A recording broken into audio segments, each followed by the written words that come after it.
O que acontece com uma sociedade quando as pessoas deixam de pensar? Será que quando o ódio político se banaliza, a democracia caminha à beira do abismo? Essas perguntas me acompanham há mais de 20 anos de pesquisa, mas foi vivendo os últimos anos aqui no Brasil que eu entendi de forma concreta o que Hannah Arendt chama de banalidade do mal. Foi daí que nasceu o livro Colapso do Pensamento, Hannah Arendt, a banalidade do ódio e o Brasil no bolsonarismo. O livro está em financiamento coletivo pela plataforma Catarse. E se você acredita que pensar é um ato de resistência, apoie esse projeto. Porque quando o pensamento colapsa, o ódio governa. Ajude tanto a IS Editora quanto a mim, que sou o autor, apoiando, divulgando e enviando essa campanha para várias pessoas que você conhece. Eu não venho aqui fazer uma live na IS e no meu perfil para falar do meu novo livro e também para dar um oi para todas as pessoas aí nesses tempos, no mínimo turbulentos que vivemos, não é? E eu quero mostrar em primeiro lugar, e esperando o pessoal da IS Editora entrar, o Enison, mostrar o projeto gráfico do livro O Colapso do Pensamento, tá? Hannah Arendt, A Banalidade do Ódio, o Brasil no Bolsonarismo, que será lançado pela IS Editora. Então tá um projeto gráfico divino, divino, divino, divino, divino. E vamos adicionar aqui para conversar com a gente justamente sobre esse livro, por que ele está sendo lançado. Dá uma olhadinha aí. Agora foi. Foi. Muito bem. Foi. E aí, pessoal? Oi, Cris, tudo bom? Feliz aqui pra gente estar para falar dessa obra, desse lançamento, né? Pequenos problemas técnicos, não entendi o que aconteceu, mas funcionou. Gostaria que eu estou feliz de estar aqui. Essa obra, acho que num contexto muito forte, né, no nosso país, com um assunto muito relevante, um dos assuntos que me interessa pessoalmente, enquanto Wellington, de estudar sobre o pensamento humano. Mas, Cris, eu sei, aqui para quem está assistindo a gente, eu sei de informações que não foram reveladas ainda para o público. Quem for ler a obra vai conhecer um pouco mais ali, que está aberto para explicar isso. Mas eu sei que originalmente, ela não foi escrita assim. E ela não foi escrita originalmente nessa data em que vivemos, né, nos tempos atuais. Como que surgiu, conta essa história de como a sua versão, vamos dizer assim, é, entre aspas, original e a versão que está sendo publicada agora.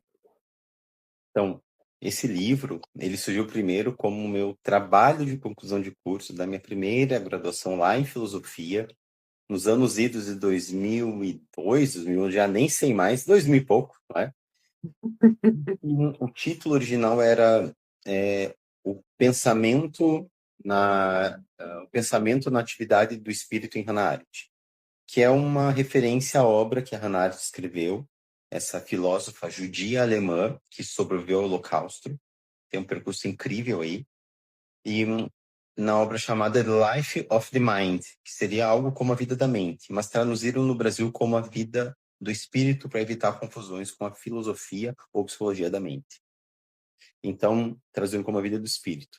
Então, espírito originalmente era concebido como uma atividade de pensamento. Ficou um pouco confuso isso na tradução, mas ok, subentende-se para quem vai dar uma lida mais de perto. Então, ela surge primeiro como um TCC, que tinha aí mais ou menos 20, 25 páginas, né? E que tem o seu percurso dentro da filosofia como algo extremamente técnico. Extremamente técnico. Mas, depois que passou-se muitos anos, algo me incomodou, refletindo sobre a própria Hannah Arendt, sobre os conceitos que ela traz, os conceitos que analisam aí, por exemplo, a banalidade do mal, e em que há recorte de estudiosas e estudiosos também entendidos como banalidade do ódio, só que é aplicado, claro, nesse contexto do nosso Brasil contemporâneo, e especialmente no bolsonarismo, aonde se dizia-se assim: mas 700 mil pessoas estão morrendo. Eu não sou coveiro. Então, essa banalidade, inclusive, da morte, e tornada como um espetáculo e, claro, atrofiada aí pelo que a gente entende desse neoliberalismo que come tudo que está pela frente e não está nem aí com os seres humanos. Falando numa perspectiva de alguém próximo ao autor, não simplesmente como editor, eu sei que nós conversamos muito sobre essa mudança um pouco de perspectiva ou da chamada de atenção, digamos assim, para o que estava passando, tanto no cenário político, não político-social, né? Política é uma questão social, não só no Brasil, mas como fora, mas que tinha um reflexo muito forte no Brasil que a gente estava vivendo, né?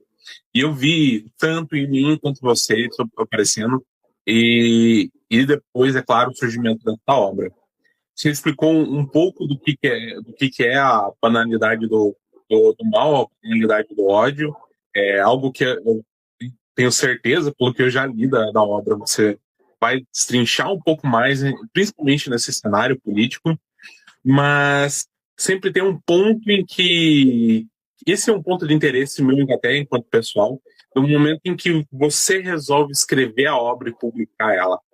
Teve algum momento chave que você quis colocar esse pensamento, quis olhar de novo para aquela tua reflexão lá em 2002, 2005, quando você se formou, e trazer de novo para esse ambiente? Tem sim. O incômodo por ver tantos fascistas do inferno do caralho bolsonaristas, essa porra enchendo o saco numa população dividida que considera o outro como uma escória, que considera o outro como passível de ser morto, por ser uma pessoa LGBTI+, por ser uma pessoa negra, por ser uma pessoa trans, travesti, por ser uma mulher. Então, essa loucura, essa coisa nojenta, absurda, que é quem é bolsonarista. Sim, é isso que eu considero. Não tenho nem meias palavras mais para isso, porque eu já não aguento mais.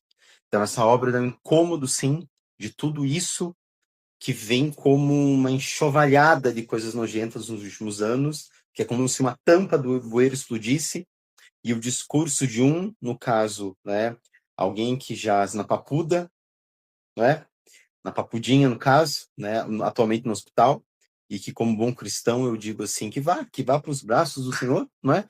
Que o cristão quer conhecer Deus, então que vá de uma vez, né? Olha que maravilha, suba, vá, ou desça, não interessa onde, né? Então o cristão quer conhecer Deus, mas vai, para deixar o saco, caralho. E ver, é interessante, colocando aqui, quanto quanto essa criatura sofrendo com aquilo que ele tanto tirou sarro dos outros, né? A falta de ar daquele. Né? E agora ele não eram pulmonar. e não eram as prisões que eram hotéis de luxo? Ué, ele não tá numa prisão de hotel de luxo? Qual que é o problema? Não entendi o que quer ir para casa. Não faz sentido.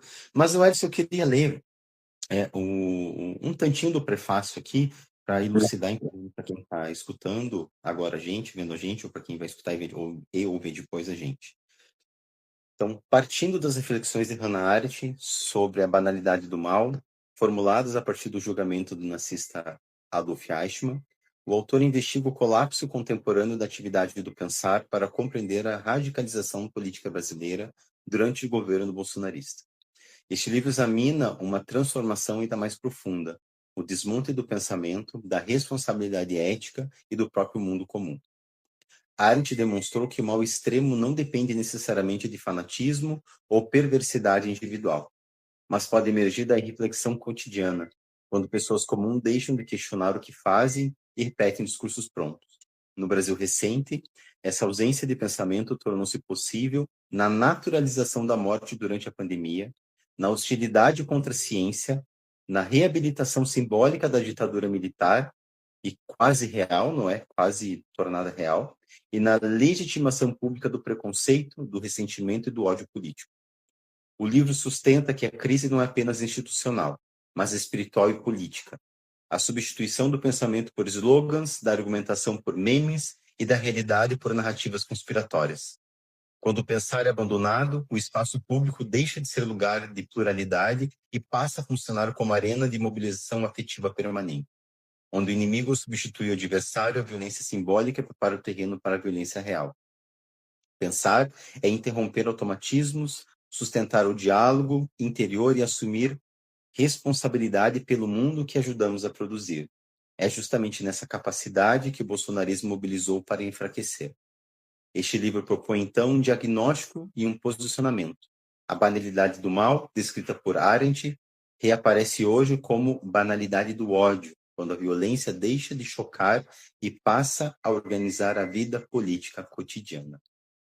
Então, é um livro que ele não está só falando, para muitos pode pensar, de algo acadêmico, até porque não é o motriz dele de falar só de algo acadêmico, né? Não é o que eu quis quando eu me propus, não é, a refazer na verdade, transformar em um livro de 20 para 25 páginas, junto com bibliografia, para mais de 160 páginas. Então, está refletindo e elencando não só a teoria da própria Hannah Arendt, não é? Mas também e especialmente uma reflexão contemporânea. Então, para quem tem curiosidade, deixa eu tentar colocar aqui para dar uma olhada.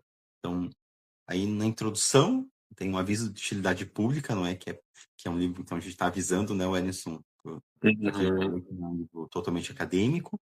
No capítulo 1, existe tradição sem pensamento?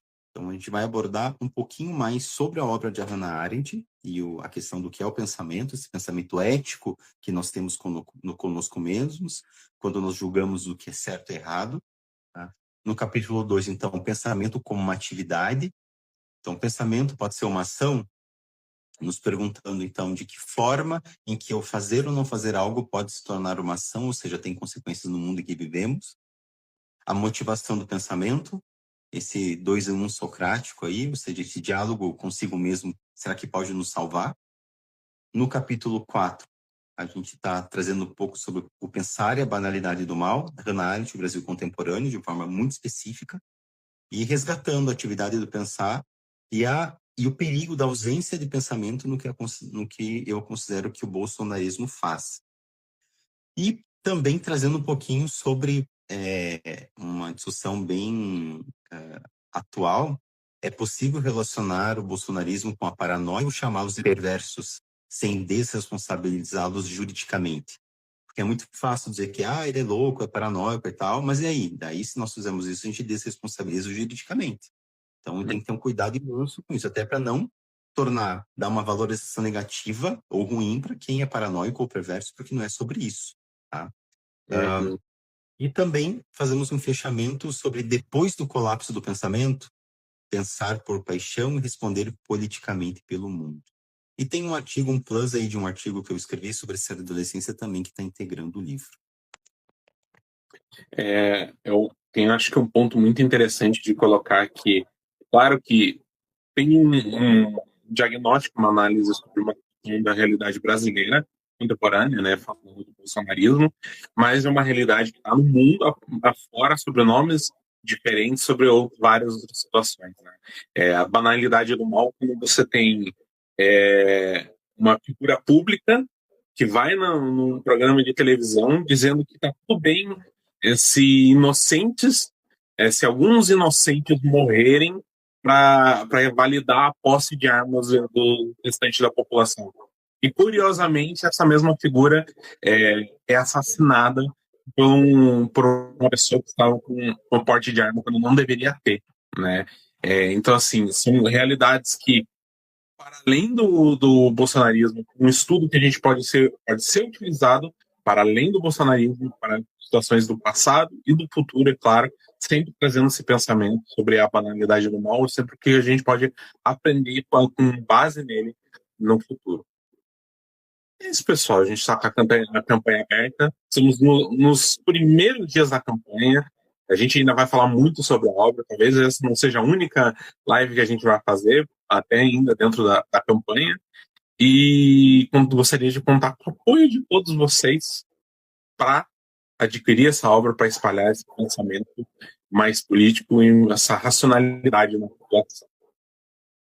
Eu estou deixando aqui um link para quem quiser e puder apoiar a obra, divulgar o trabalho, que é catarse.me/o colapso do pensamento. A campanha está aberta de financiamento coletivo, apoie, divulgue, ajude não somente a minha pessoa enquanto autor, mas também a IS Editora, a qual eu faço parte, o Ellison também, divulga a obra, e se você acredita que pensar pode impedir catástrofes, ao menos para o eu, ou seja, ao menos para quando eu me posiciono no mundo, ou quando eu não me posiciono, porque a minha vida também pode estar ameaçada, ou seja, de que o pensar se torna uma ação, apoie a sua obra e divulgue o trabalho. Muito obrigado.